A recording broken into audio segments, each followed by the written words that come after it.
Why did three countries that shared the same empire, same language of power, the same secret police and Soviet passports end up in three different worlds? With Ukraine fighting imperfectly for democracy, while Russia and Belarus slid back into dictatorship. If Slavic brothers really exist, why do they now live under such different rules? I am Elvira Bary, a writer born in the Soviet Union. Tonight, I want to show you that this is not a story about national character or some mystical love of freedom. It's a story about who sits on the money tap, who holds the guns, and who controls the story a country tells itself. Here's where we're going. How oil kills democracy. How Russia's natural wealth became its curse. Empire or Europe? What story each of the three countries is telling about itself and why that matters for institutions. Vertical or chaos? How presidents and business clans in each country are locked in very different power deals. The guns at service. How the security apparatus operates and shapes power. Friends or foes? How each country's foreign policy choices either reinforced autocracy or forced reforms. Who owns the square? The role of civil society and whether Russia still has a window to try democracy again. If independent analysis matters to you, subscribe, like, share, or join my think tank, or support via PayPal or Super Thanks, so conversations like this can exist without permission. Let's begin. How oil kills democracy. If you want to understand why Ukraine ended up with a democracy and Russia did not, start with a brutal question: who can sit on the money tap? After 1991, Russia inherited the bulk of the Soviet oil and gas fields, export pipelines, and hard currency contracts. By the late 2000s, about half of the federal budget came from oil and gas taxes and export duties. Whoever controlled that stream did not need voters. He needed loyal security services, a disciplined bureaucracy, and a small circle of managers to move crude and collect rents. Privatization in Russia followed the same logic. In the mid-1990s, the Loans for Shares scheme handed giant oil and metal companies to a tiny group of bankers and insiders at fire sale prices. These men became oligarchs, not by building new businesses, but by gaining access to state decisions. Later, Putin demonstrated that all of it was conditional. When Yukos's owner challenged the Kremlin, the company was broken up and absorbed by state-controlled firms. The signal was clear: in Russia, power creates money, not the other way around. Belarus took a different but related path. Lukashenko did not privatize big factories at all. He kept a quasi-socialist economy with large state enterprises and farms and paid for it with Moscow's help. For 2 decades, Russia supplied oil and gas at deep discounts, allowed Belarus to export refined products at a profit and with some export duties. In some years, these subsidies make up a fifth of the state budget. Belarus also earned transit fees on Russian gas and fuel. Lukashenko's real resource was not fields or mines. It was his personal credit line in Moscow. As the big plants, farms, and refineries stayed in state hands, managers and workers alike depended on the presidential administration. No independent big capital emerged. The president handed out cheap loans, public jobs, and wage raises before elections, paid for with Russian energy rent. Ukraine had no such cushion. It owns fertile land, iron ore, coal, and a decent industrial base, but very little exportable oil and gas. It is a net importer of energy and long relied on Russian gas deliveries to keep lights on and factories running. Its economy before the war was a mixed middle-income one. Agriculture, steel, chemicals, machine building, ports, and IT services. There was no single pipe that could fund the whole budget. Privatization in Ukraine created oligarchs, much like in Russia. But one thing was different. The privatized assets, steel mills, coal mines, and TV channels were smaller in scale and dispersed all over the country. Those who took over were a mix of regional networks and individuals, not one big clan. These tightly knit groups competed for influence. None of them was strong enough to dominate the whole country. To protect their assets, they founded political parties, media, and candidates, sometimes several at once. After each political crisis, from Kuchmagate to Euromaidan, some clans lost influence, others gained it. But no one could shut the game down completely. Ukraine's democracy is still messy. Parliament is full of lobbyists. Laws are written for sponsors. Corruption is everywhere. But that very competition between business groups makes it harder to build a rigid top-down system. When presidents in Kiev tried to copy Putin's model and crush rivals, other oligarchs funded the opposition. Media exposed scandals, and people still had somewhere to rally. Empire or Europe? Look at the story the Russian leaders are telling about the end of the Soviet Union. They never call it liberation. They call it collapse, loss, humiliation. Putin publicly named the breakup of the USSR the greatest geopolitical disaster of the 20th century. He mourned the past greatness. And when the goal is greatness, democracy and freedom can become another goal. They are reduced to a choice. You can have them or skip them if they seem to do more harm than good. Step by step, the Kremlin wrote a new story about Russia. This story presents Russia as a once powerful empire that can and should regain its former glory. A separate civilization with its own traditional values, besieged by a decadent West. In this picture, the job of the state is to defend a sacred community, not to answer to its citizens. You can see this ideology hardening into law. In 2013, Parliament passed the so-called anti-gay propaganda law, formally protecting children from information that denies traditional family values, and later expanded it to all ages. In 2020, constitutional amendments tied Russian identity to faith in God, the family, and continuity with the USSR. In 2022, a presidential decree on traditional Russian spiritual and moral values defined a full official value system and warned against Western ideological influence. Since then, films, textbooks, and even youth movements have been realigned around this conservative canon. The point here is control. Once you declare that traditional values and historical Russia are under attack, any critic becomes an enemy. This is exactly how the Kremlin sells its crackdowns. The 2012 Foreign Agent Law and its later expansions allowed the state to brand NGOs, media, and even individual journalists as tainted. They were forced to report every step to the authorities and later banned. That's what happened to Memorial, Russia's oldest human rights group studying Soviet terror. It was shut down in 2021. Courts justified that using the foreign agent label. Belarus built a softer, smaller version of the same story.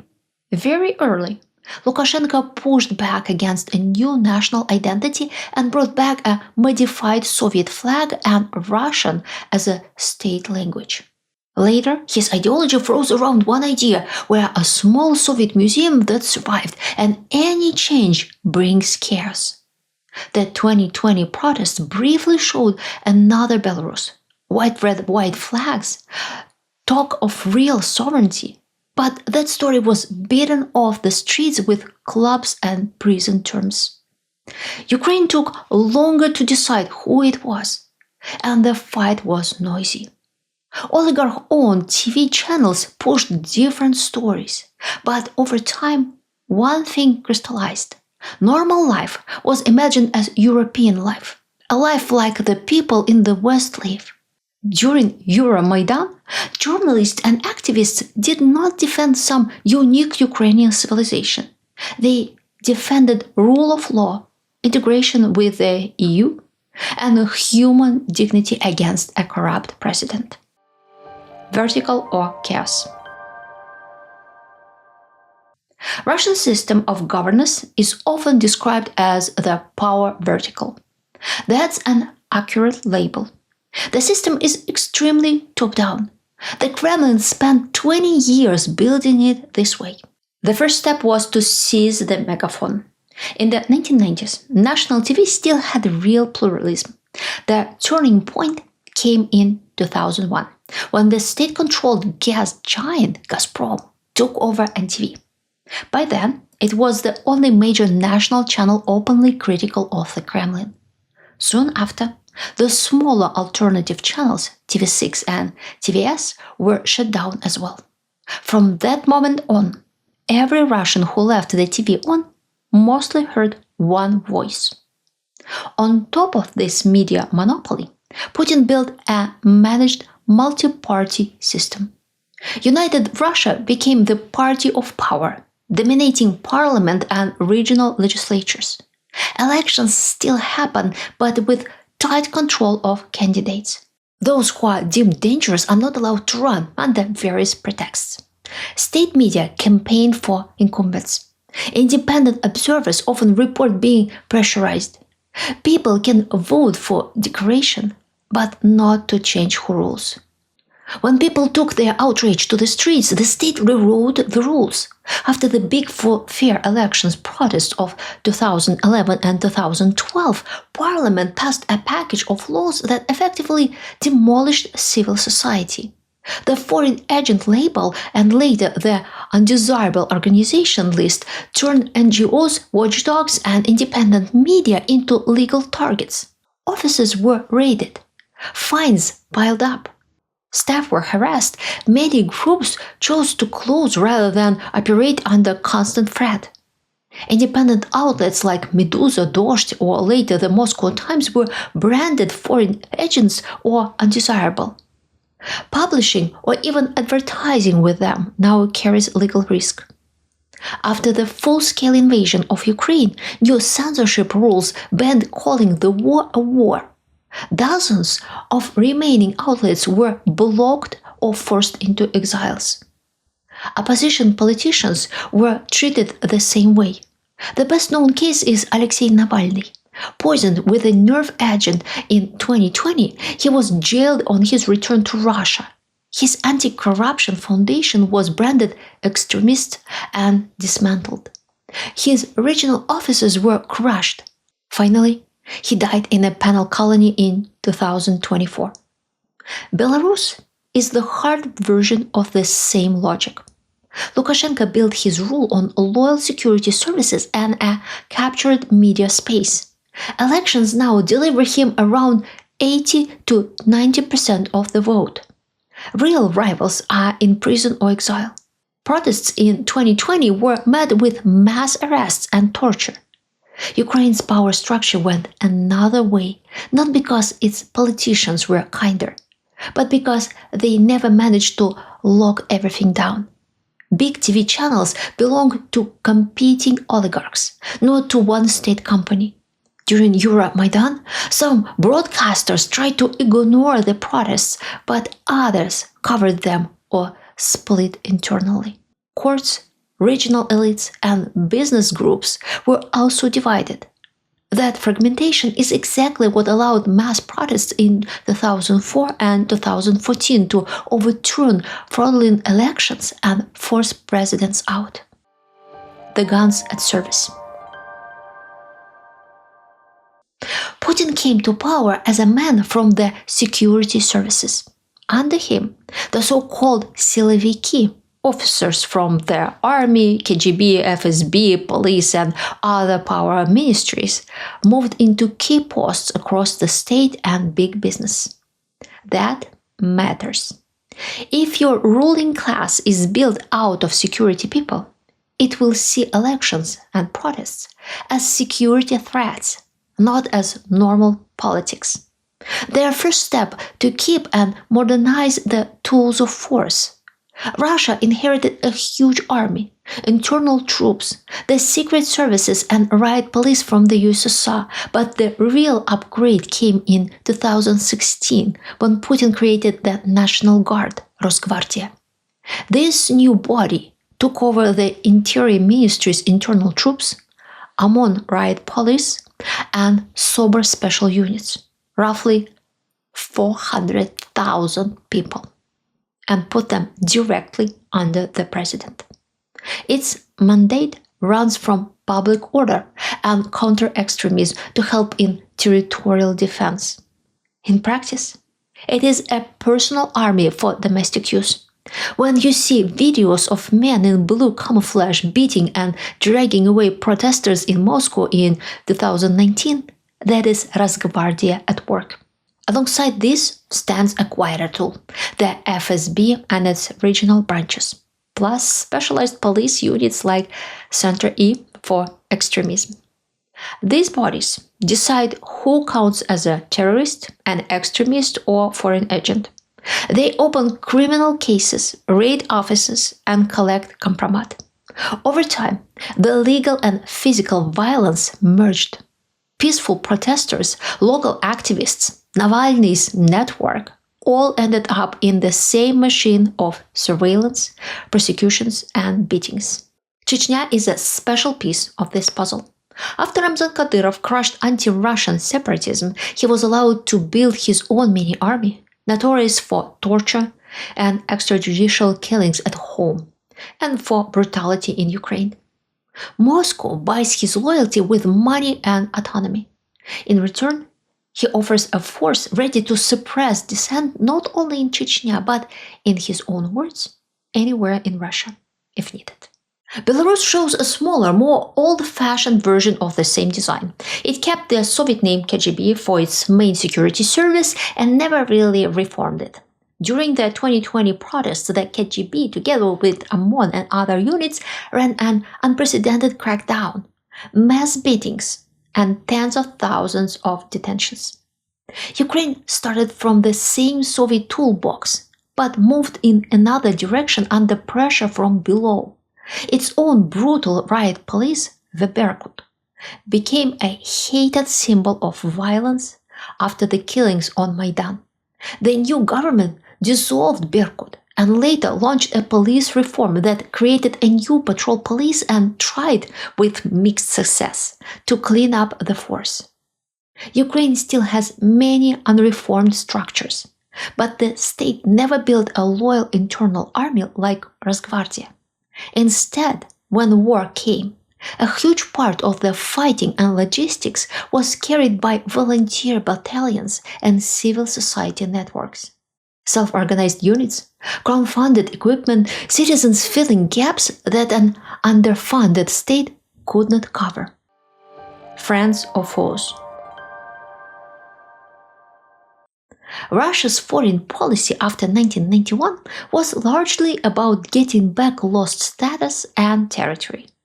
That choice locked in authoritarian rule.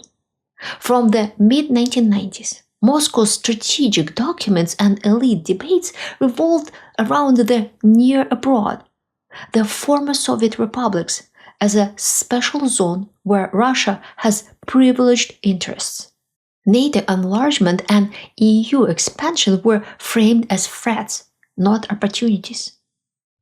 Color revolutions in Georgia, Ukraine, and later protests in Belarus were described as CIA operations.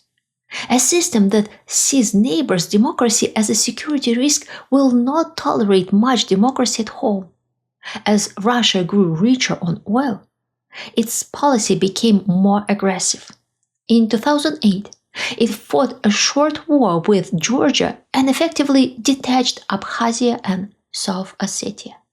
In 2014, after the victory of Euromaidan, it occupied and annexed Crimea and launched a covert war in Donbass under the slogan of protecting Russian speakers. In 2015, Russian aircraft and special forces went into Syria to save the Assad regime, projecting power into the Middle East. And in 2022, it crossed the last line and started a full-scale invasion of Ukraine, the biggest war in Europe since 1945. Each of these wars had the same domestic effect. War rhetoric demands unity and obedience. You cannot allow a free press if you claim to be under hybrid attack by NATO. You cannot lose elections if you present yourself as the only shield against chaos. Under permanent confrontation, any opposition is easily painted as foreign-backed. Belarus followed as a junior partner. For years, Lukashenko played a multi-vector game, taking cheap energy and loans from Russia while flirting with the EU. After he stole the 2020 election and crushed protests, the game ended. The West imposed sanctions and stopped recognizing him as a legitimate. To survive, he threw the country even deeper into Moscow's arm. Belarus allowed Russian troops to use its territory as a staging ground for the invasion of Ukraine and later agreed to host Russian tactical nuclear weapons. In return, Lukashenko gets security guarantees and new economic lifelines. The price is sovereignty. Belarusian foreign policy has collapsed into a one-way street leading straight to Moscow. Ukraine's trajectory was similar to Belarusian for about 2 decades. Its elites tried to sit on 2 chairs: cheap gas from Russia, trade and symbolic cultural ties with Europe. That balancing act collapsed when Yanukovych refused to sign the EU association agreement and triggered Euromaidan. Since then, Ukraine's foreign policy has been brutally simple: join the EU and, if possible, NATO, because everything else leads back to Russian control. But being pro-Western means more than just putting an EU flag on a government building. It comes with conditions: anti-corruption bodies, judicial reform, decentralization, public procurement rules, police changes. Many of these reforms are incomplete or sabotaged, but the direction is clear. Ukraine has tied its political class to a system of external checks. If you slide too far into authoritarianism, you lose money, markets, and visa-free travel, and anger your own people, as a vast majority of them want a European way of life and West as friends. Who owns the square? What happens in Russia when ordinary people walk into a city square and say no, like they did in Ukraine? Almost certainly, they'll be beaten and arrested. But it wasn't always this way. Some 15 years ago, a large-scale peaceful protest in Russia was entirely possible. And it happened. The For Fair Elections movement in Moscow and all big cities. That was the turning point. The Kremlin decided it had made a mistake by allowing even limited pluralism. It was the elections, plus some media freedom, plus online organizing that put hundreds of thousands on the streets. From then on, the job of the law was not to regulate protest, it was to kill it. Fines for violating protest rules jumped from the price of a traffic ticket to sums equal to many months of salary. Repeat offenders could be banned from organizing rallies at all. By 2024, new amendments had shredded what remained of freedom of peaceful assembly. They effectively made any street protest illegal. The result is what one analyst called a repression trap. Every new protest wave leads to new laws which make peaceful politics even harder. And that makes violent repression more likely next time. Belarus shows how far this can go. After the 2020 uprising, the regime systematically crushed every visible piece of civil society. Independent media were shut down, NGOs were liquidated, over 1,000 political prisoners still held, and at least several died in custody. Some activists are pardoned in small batches for PR, but the basic message is terror. Any organizing outside state control is dangerous to your life. Ukraine grew up inside the same Soviet legal shell but used it very differently. Its courts are weak. Its police are often corrupt, but the state never managed to monopolize public space. From the Orange Revolution to Euromaidan, protests grew into multi-week cities with kitchens, clinics, stages, and self-defense units. Local NGOs, student groups, church networks, and veterans organizations all played their part. After 2014, decentralization reform quietly rewired the system. Local communities gained more tax revenue, more control over schools and utilities, and more say over budgets. That created thousands of new arenas where citizens could pressure officials, run for local office, and learn politics without going through the presidential administration. It also built trust. Surveys show that Ukrainians now trust local authorities and volunteers far more than central politicians. When Russia launched its full-scale invasion, this network became Ukraine's other army. Millions of volunteers were feeding soldiers, evacuating civilians, crowdfunding drones, and lobbying abroad. That's how civil society literally kept the country alive. Russia's last democratic window. We started with a simple question. Why did democracy take root in Kiev, but not in Moscow or Minsk, if all three started out with the same Soviet people and institutions? By now, the answer should be clear. It was never about some democratic gene or love for freedom that Ukrainians have and Russians don't. It was about who sat on the money tap, who wrote the story of the nation, and whether society had enough space left to organize against those in power. Could Russia still get another shot at democracy? Yes, but only if several hard conditions collide.